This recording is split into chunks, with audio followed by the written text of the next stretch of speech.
Hey everyone, this is Mr. Black. I've been trying to get videos out every Friday, but there's been a delay this week.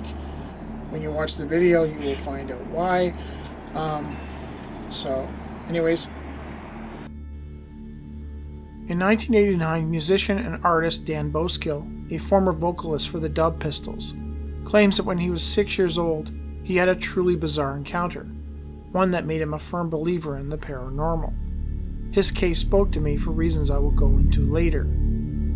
At the time, he was living with his parents and older brother in West London. One night, while he slept in the bottom bunk, his older brother Dwayne slept on the top one. He claims he was awoken by a bright light coming from the doorway.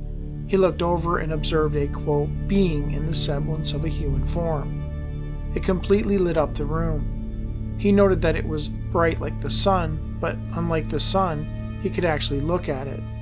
He likened it to the Antarian entities from the 1985 film Cocoon. Dan asked his brother if he could see the figure in the doorway. Dwayne didn't know what he was talking about and rolled over and went back to sleep. Dan then noticed that the being appeared to be smiling at him, but in a loving way. He then told Dan, telepathically, "He can't see me. He's not in the frequency to see me." When asked why they were speaking in their minds, the being offered various reasons why spoken word wasn't preferred. It lowers the frequency. It tarnishes the information, it pointed out, adding that telepathic communication was more pure. It allowed for whole blocks of information and concepts to be relayed all at once. Under any normal circumstances, Dan admits he would have been terrified, but he wasn't. He wasn't frightened at all. This being just felt benevolent, he noted. He also ruled out the idea of it being some type of phantom or ghost. This is not a deceased person. It does not look like a deceased person. It was too epic. Then the being said to him, "I am your future self. I am you 1,000 years in the future." Dan began to understand, even as a child, that the being took the semblance of a human form to help his still-forming mind to better understand it. Dan did not believe that what he was seeing was its true form. It was not really a humanoid. Dan also felt that the being might have been timeless, and that its claim of being from 1,000 years in the future was its way of simplifying things for his child mind. He did not believe that it was from 1,000 years in the future, but rather it existed outside of time. The message that Dan got was that he would, in his life, experience hardship, but ultimately he would come through it okay. The fact that it, his future essence, was standing in front of him was proof of this. It's going to be okay in the end. I was never born, and I never die, was the message it conveyed to him. Further, the being told Dan that he had an important mission that he needed to accomplish in his life, a purpose. It also intimated that everything in his life was chosen ahead of time. Problems, parents, experiences, good and bad, pets. Everything in life, we choose it. It was all part of our journey. All life is a product of our own creation, essentially. As a child, the concepts were too large for him to comprehend, but over time, he has ruminated at length on what the being, which he conceives might have been his very soul, said to him, and what it might mean in the grand scheme of life.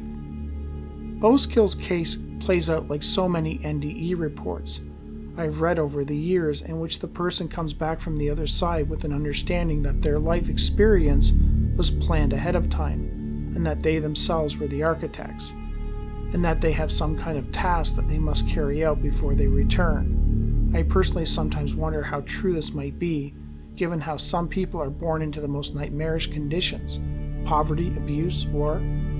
Why would anyone knowingly choose to come into that reality with all the anguish and pain that accompanies it? It just doesn't make sense, at least from my personal perspective. On the other hand, who am I to say?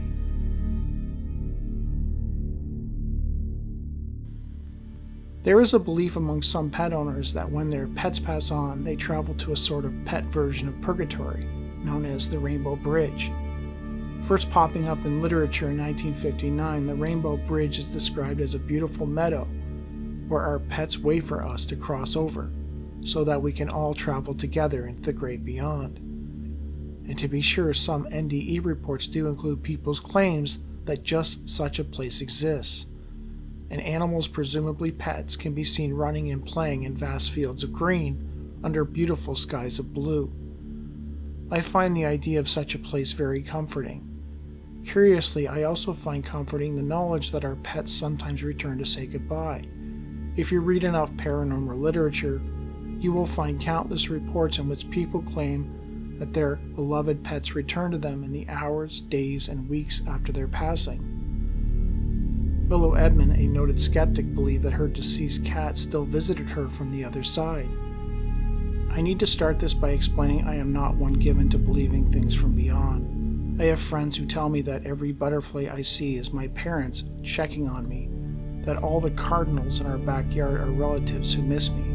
I think that is very sweet, very nice. I always smile politely and nod when inside my brain says, no. Then one day Willow's beloved cat Goten passed away. We had 2 other cats. Both of them would be downstairs and I would hear the thump of Goten getting off the bed. I heard it for months.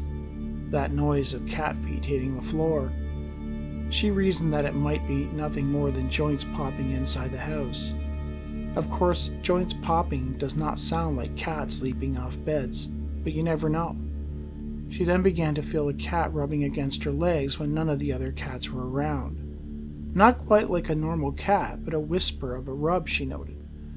Willow had diabetes and sensed that it might be a reaction to nerve damage. Goten had one spot on the bed that was his absolute favorite. One of my cats wanted that spot and would take it whenever Goten vacated it and looked smug. He avoided that spot after Goten passed. She reasoned that maybe the cat was simply grieving, and maybe it did not feel right about sleeping in that particular spot. Willow attempted to explain it all away, as any good skeptic would do. But there was something she could not explain, something that happened. One day, the cat, he starts to go for the spot, and then rears back like he just got a good swat. He moved off a few feet and laid in his old spot and stared at Goten's spot warily. To Willow, it was as if some type of unseen interaction had just played out right in front of her eyes. I can't explain that, she said. Julie Salt claims that she heard her 2 dogs after they passed. We had 2 dogs. They both only barked if there was a reason to. Another animal in the garden, unexpected noise at night, or the doorbell. Over the course of a year, both dogs passed away. The youngest passed first. Several months later, the older one began suffering from an ailment, and it too had to be put to sleep. 2 weeks later, Julie was at home, laying in bed reading a book. Suddenly I heard the 2 dogs barking, as if someone was at the door. I got up to answer the door before I realized that they had both passed, so it couldn't be them. There was no one at the door. I checked the street, and there were no dogs around. I checked everything I could think of, despite knowing the sound of our dog's very distinctive barks, and knowing that the sound came from downstairs, not outside.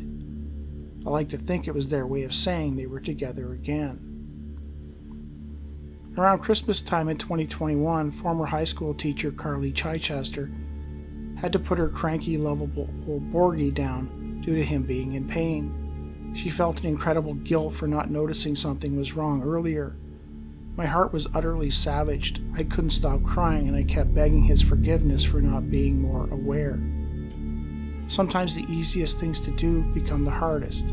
I couldn't bring myself to remove his bowl from his eating corner. 2 days before Christmas, while preparing my other dog's suppers, before I could think of what I was doing, I picked up his bowl, ready to fill it with his kibble.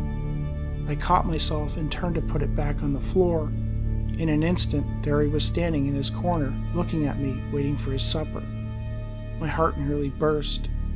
It was just an eye blink of time, but he was there. My tears blinded me, but I filled his bowl and put it in its place, thanking him for this Christmas visit.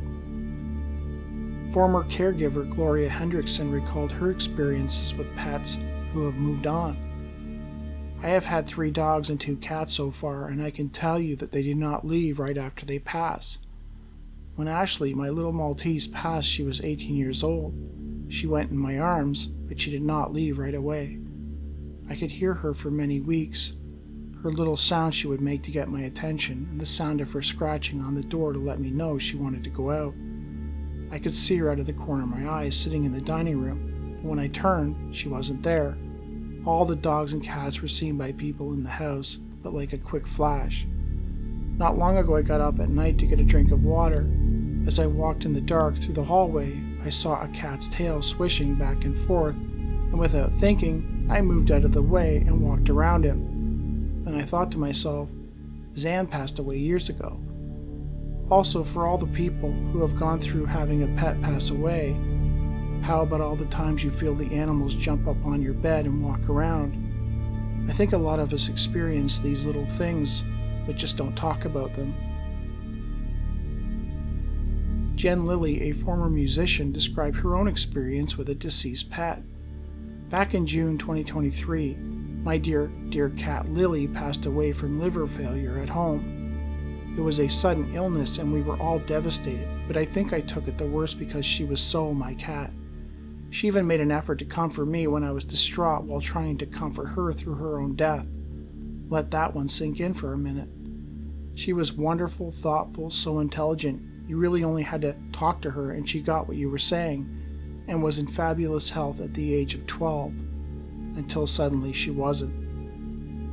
We grieved hard and we buried her with a little family ceremony. Since then I have heard her, seen her out of the corner of my eye jumping up onto the bed with me, just for a split second. I suppose one could chalk that up to grief and wishful thinking if you're not inclined to believe in that sort of thing, if it weren't for my other cats.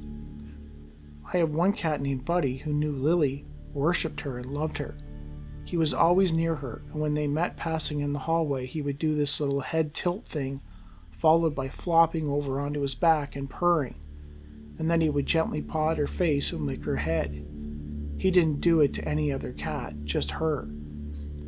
We got him a kitten about a month ago because he was genuinely lost without Lily being in the house, and he doesn't do the flop for him, although he adores his new little friend.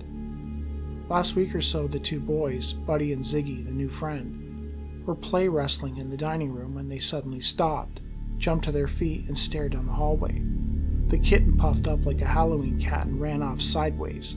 Cat people know what I'm talking about, and hid behind the couch in the living room. Buddy stood there with huge pupils facing forward, sniffing the air. Then he crouched down low, creeped forward into the hall. He got about halfway down the hallway when he did this head tilt, flopped over, and started purring and pawing at the air. The purrs coming from the hall were tremendous. Afterwards, he went and sat on the windowsill that he had shared with Lily every day in the sun, that he hasn't been to since her passing. Call it wishful thinking, but I think it's very possible that Lily came to visit for a while that day. Anyone who watches my videos have probably seen a gray-white cat popping up from time to time. Sometimes in the end credits, sometimes in the background when I'm filming in the side room. From the very start of this channel, he's been there. His name is Marvin. I got him as a kitten all the way back in September 2011, a rescue at a local animal shelter. The day I showed up looking for a cat, a friend had gone with me. While standing in the room, a small paw reached out through the cage and grabbed my friend's coat and would not let go. That was the moment my decision was made. I always joked that Marvin picked me, not the other way around. For the past 13 years, he has been the best friend, roommate, and cuddle buddy I could ever have asked for. He rarely meowed, choosing instead to kiss or tap to get what he wanted. At night, his favorite thing was to cuddle up beside me in bed and sort of nibble on my hair while I slept. I called them love nibbles. They were always very gentle and always accompanied by a soft purr. Any stress that I might have felt that day quickly melted away. So you guys are probably wondering why I'm telling you this. About 1 month ago, I noticed that Marvin was coming around more and more. When before he would be at my feet a few times throughout the day, it suddenly turned into several times an hour.